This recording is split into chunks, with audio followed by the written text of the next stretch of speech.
I welcome you all. In this video lecture, we will solve one numerical based on quarter joint, and this numerical is from University Examination May 2019. So you can go through this problem statement. Now we will start with the given data. In order to write the given data, let us read the problem statement.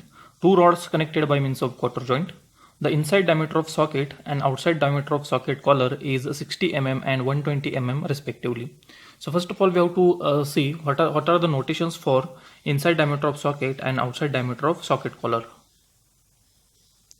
So consider this cut section in order to see the notations used for inside diameter of socket and outside diameter of socket collar. So here D2 is the inside diameter of socket, which is denoted here. So green color is nothing but, this part is nothing but the socket, and its inside diameter is D2. So D2 is given in this problem statement. And next is D4, that is diameter of socket collar. So D4 is nothing but the diameter of socket collar, and this is the socket collar, and its diameter is nothing but the D4. So we have been given the value of inside diameter of socket, that is D2, and outside diameter of this socket collar, that is D4. So let us write these values of D2 and D4. So here D2 is the inside diameter of socket and D4 is the outside diameter of socket collar.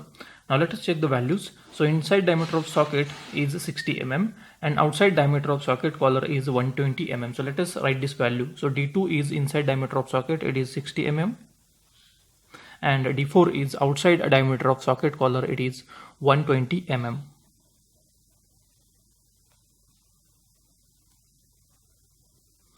Now let us consider the remaining data from this numerical statement. The rods are subjected to tensile force of 60 kN. So tensile force is denoted by P and its value is 60 kN. So I have written here 60 into 10 raised to 3 Newton. So this is the value of P. Then for quarter, the material property is given for steel 30C8, that is SYT is equal to 400 Newton per mm square, and factor of safety is 4. So that's why I have written here for quarter SYT is equal to 400 Newton per mm square, that is yield strength is equal to 400 Newton per mm square, and factor of safety Fs is 4. Now let us consider the next data, that is width of quarter is 5 times the thickness. Okay. Now here it is given that width is equal to 5 times thickness, and we know that the notation for width is small b and notation for thickness of quarter is t. So we can write here b is equal to 5 times thickness. Okay, so this is the important data that is given in this problem statement. Now let us consider what parameter we have to calculate. So under calculate term, we have to calculate the width and thickness of quarter on the basis of shear failure, and width and thickness of quarter on the basis of bending failure. That is, we have to find out this B and T first on the basis of shear stress and second on the basis of bending stress. So let us write this.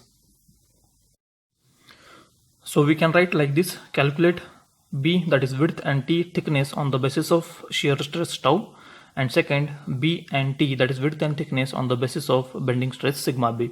So these two parameters we have to calculate on the basis of shear stress and bending stress. So let us start the solution. So as usual, we have to start with the calculation of permissible stresses or allowable stresses. So first we have to calculate the permissible shear stress tau, because in the first point we have to calculate the width and thickness, that is B and T, on the basis of permissible shear stress. Okay, so shear stress, permissible shear stress tau is given by equation SSY upon Fs, that is yield strength in shear upon Fs. Yield strength in shear is given as 0.5 SYT because it is a by default relation as per maximum shear stress theory. So SSY can be taken as 0.5 SYT as per maximum shear stress theory, which is the by default relation for any problem, upon Fs as it is. So the value of SYT is here, it is 400 and Fs is 4. So let us put the value of this SYT and Fs 4. And let us calculate this value of permissible shear stress. So value of this permissible shear stress will be 50 Newton per mm square. Now let us calculate the second permissible stress, that is permissible bending stress sigma B. Now the second permissible stress is permissible bending stress sigma B, which is given as sigma B is equal to sigma T is equal to SYT upon Fs. So value of SYT is 400 and Fs is 4. So let us put this value of SYT and Fs. So answer will be 100 Newton per mm square. So answer for this permissible bending stress is 100 Newton per mm square. After calculating of permissible stresses, let us start the actual solution. So we have to first find out B and T, that is width and thickness, on the basis of shear stress. So let us write this heading, second point, calculate B and T on the basis of shear stress. As in this problem, just we have to find out width and thickness on the basis of shear stress and bending stress. We will not follow all the complete steps in the quarter joint, just we will use the required steps. So for us, we required only step number 5, that is design of quarter, and first formula we required, that is calculate B, that is width of quarter, on the basis of shear stress, and second equation we required, that is calculate B on the basis of bending stress. So these two sub steps and these two equations we required to find out width. Actually, this thickness T is calculated from the standard or empirical relation generally whenever we have to follow all the steps, but here as a relation between B and T is given, so we can calculate from this equation T, and we can calculate first T and we can calculate B on the basis of answer of T. Similarly here, first of all we have to calculate thickness T, and on the basis of answer, by using this relation, we can calculate B. Okay, so the basic idea behind this problem solution is that first of all we have to find out T, and on the basis of value of T we can calculate B by using both these equations. So first of all we have to use the equation of shear stress tau. So let us use this equation here and calculate B and T. So I have used this equation from the step number 5, and this is the sub step number 1, that is equation of shear stress to calculate B and T. So let us put the value of permissible shear stress. It is 50 Newton per mm square. P is 60 into 10 raised to 3 Newton upon twice into B is equal to 5T. So let us put the value of B in terms of T. So B is equal to 5T into T as it is. So if you solve this equation, you can get the value of T as 10.95 mm. So let us round up this value to 11 mm, and therefore we can calculate B is equal to 5T from this equation. So let us put the value of this T, which is rounded off value, and the final answer of B will be 55 mm. So this is the answer of thickness of quarter, and this is the answer of mean width of quarter, that is small b. So this is the answer of B and T, that is width and thickness of quarter on the basis of shear stress.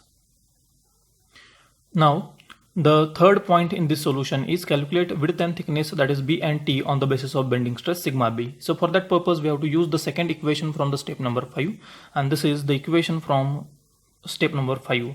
This equation gives us the value of mean width of quarter B, and this is equation we have to use here. So let us write this equation to find out width and thickness of quarter. Now in order to find out the width and thickness on the basis of bending stress sigma b, I have written this equation, and this is the equation to find out width of quarter, that is small b, on the basis of bending stress sigma b. So first of all we have to put the value of B in terms of T. So value of B is 5T is equal to, this RHS is same as it is, 3P upon T into sigma b into bracket d4 upon 6 plus d2 upon 12. So what we have to do, we have to find out this T in this equation, because in this equation two unknowns were there, B and T. So we have replaced B in terms of T, that is we have put the value of B is equal to 5T. Now just we have to simplify this equation to get the value of T, so that we can get the T on the LHS. So let us take the square on the both the sides. So if you take square on the both the sides, we can get this square of 5T as 25T square is equal to, this term is under root term, so it will come out from the square root. So we can write here 3P upon T into sigma b into bracket d4 upon 6 plus d2 upon 12. So what we have to do, simply we have to take this T on the LHS and this 25 on the RHS. So we can write here T square into T is T cube equal to 3P upon this 25 will be in the denominator into the sigma b as it is, and this bracketed term is as it is, d4 upon 6 plus d2 upon 12. So if we find out this value of t from this equation, first of all we have to put the value of p, d4, d2 and this sigma b, and then we have to take the cube root because here on the LHS t cube is there. Okay, so if you solve this by putting the values, you can get the answer. But first of all, put the values of p, d4, d2 and sigma b. So I have put the value of P 60 into 10 raised to 3. Sigma B, that is permissible bending stress, it is 100 Newton per mm square. D4 it is given 120. D2 is given 60 mm. So by calculating this, you can get the answer of T as 12.16 mm. So let us round up this value to 13 mm. And from this equation, from this value of t, we can calculate the value of b because we know the relation between b and t, and that relation is b is equal to 5t. So let us put the value of t here, it is 13. So final answer of b is 65 mm. So this is the answer of b and t on the basis of bending stress sigma b, and these are the two answers, b and t, on the basis of permissible shear stress tau. So this is the complete solution of this problem.